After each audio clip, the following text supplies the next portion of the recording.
আবারও সামাজিক গণযোগাযোগ মাধ্যমে একটি সহিংসতার ঘটনার ভিডিও ভাইরাল হয়েছে।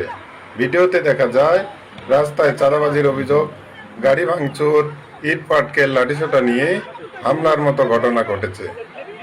এমন সহিংসতা সমাজে আতঙ্ক সৃষ্টি করে এবং তা কোনোভাবেই কাম্য নয়।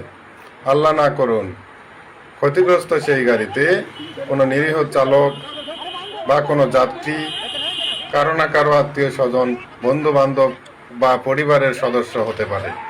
তাই আইন নিজের হাতে তুলে না নিয়ে যে কোনো অভিযোগের সুষ্ঠু তদন্ত, আইনের মাধ্যমে বিচার সংশ্লিষ্ট হওয়া জরুরি। প্রাপ্য তথ্য অনুযায়ী ঘটনাটি নেত্রকোনা জেলার দুর্গাপুরে ঘটেছে বলে সামাজিক গণযোগাযোগ মাধ্যমে দাবি করা হচ্ছে। সংশ্লিষ্ট কর্তৃপক্ষের মাধ্যমে তথ্য যাচাই করে দেখার আহ্বান জানানো হচ্ছে।